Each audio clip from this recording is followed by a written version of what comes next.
Ya.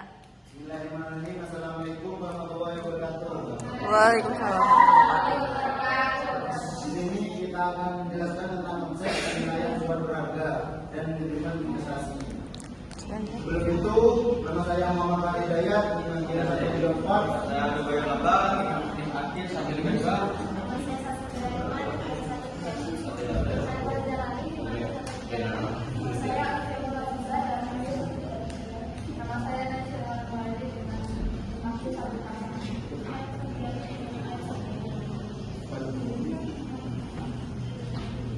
Yang pertama ada konsep penilaian sebuah berharga.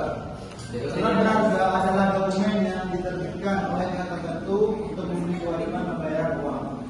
Dalam bahasa Belanda, surat berharga disebut juga dengan waarde papier. Dan dalam negara Anglo-Saxon dunia dikenal dengan istilah negosiable instrument.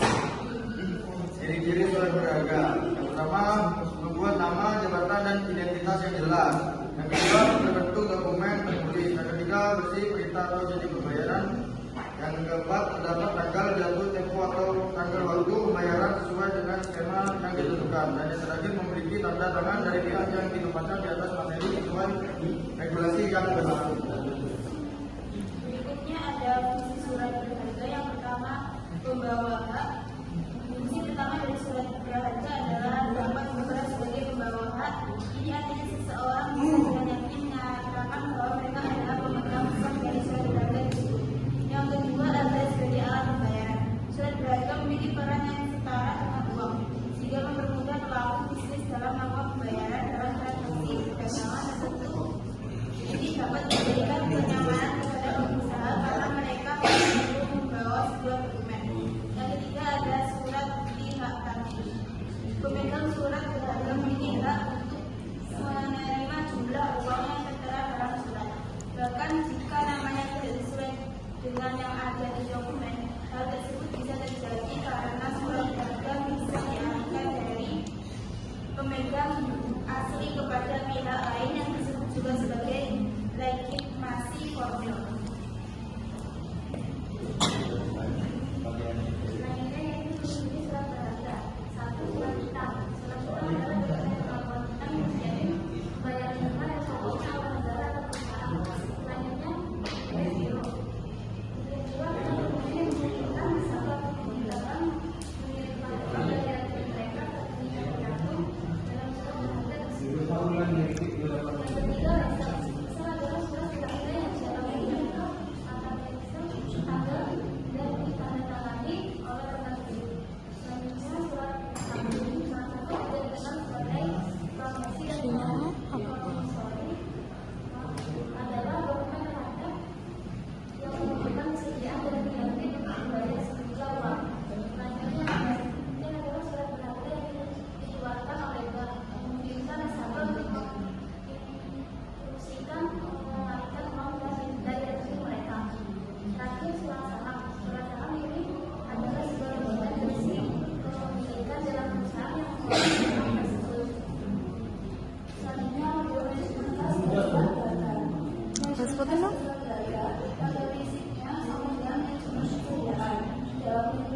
Dalam manajemen kas dikenal tiga jenis pembiayaan, yaitu Tak scan.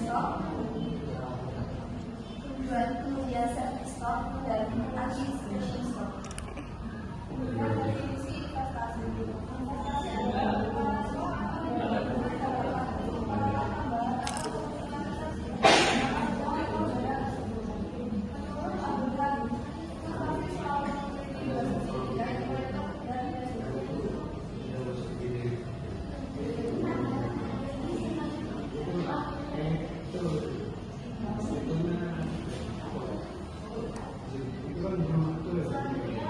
Investasi adalah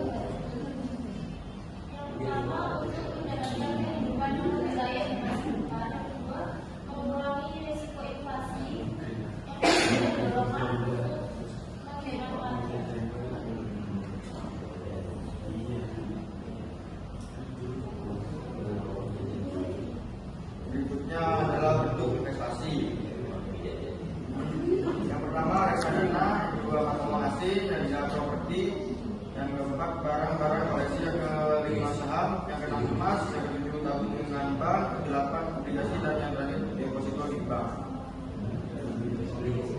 Proses investasi. Yang pertama menentukan kebijakan investasi. Yang kedua melakukan analisis sekuritas. Yang ketiga membentuk portofolio. Dan yang keempat revisi portofolio. Jadi dari investasi ini bisa kita simpulkan bahwa investasi merupakan suatu kegiatan menempatkan dana pada sesuatu yang lebih dari satu jenis aset selama periode tertentu dengan harapan dapat memperoleh penghasilan dan atau peningkatan nilai investasi pada saat datang. Dengan investasi mungkin seorang bisa memenuhi kebutuhan besar akibatnya dengan menentukan prioritas kebutuhan, menetapkan pendanaan yang baik dan menentukan investasi secara disiplin pada perusahaan secara konsisten. Sekian dari kelompok kami.